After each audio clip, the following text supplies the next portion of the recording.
Here, our hearts, of course, hurting for our friends in Western North Carolina. A lot of people have been seeing how the arts community is coming together to rally around each other, and you have an opportunity to do that. We're joined by artist Moni, whose love for the Blue Ridge Mountains is shining even brighter right now as people are, celebrating that area, trying to figure out ways to help. Moni, thank you so much for being here with us. And first of all, I have to ask you this: how you're living in Asheville? How are you and your community, your family, your friends? Everyone's hurting right now, and seeing that you're living it up close and personal. How are you? Yeah, thanks for asking. I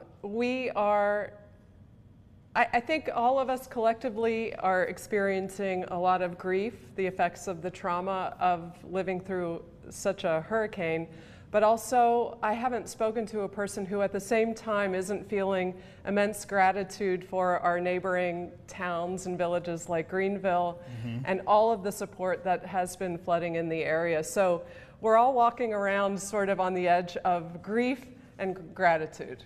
And I think art is helping a lot of people get through it, to kind of have these moments of hope and inspiration. And your work, you had me at Goldenrod. Tell me about that and how that is having a different meaning right now as people are looking to, this area that is so beautiful and people love it so much, having a different way to celebrate that through your art.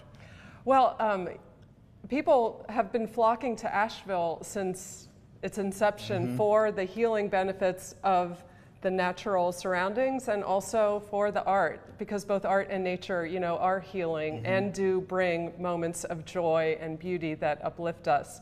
And I've spent all spring and summer working on this body of work, and I was about to deliver it here to the gallery in Greenville when Hurricane Helene struck. So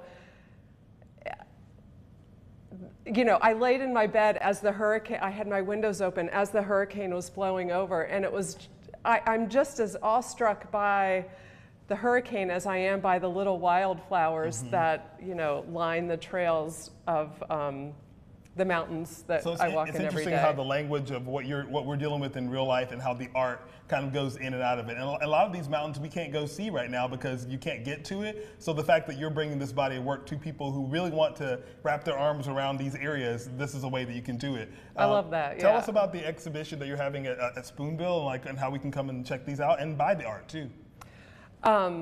So the exhibition is called You Had Me at Goldenrod, and it points to a time when I was driving along the parkway, which, like you said, is devastated right now, and we're not sure when that parkway will reopen.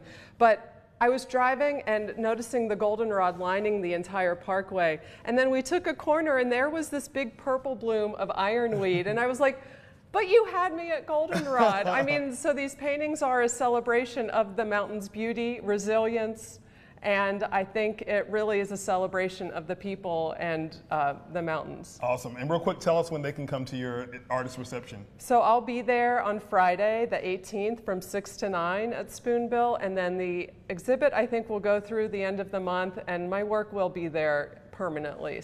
And definitely buy the art. SpoonbillGallery.com is the website to go and check out all the artists there. We're continuing to pray for you and your family and the Asheville community. Thank you guys so much for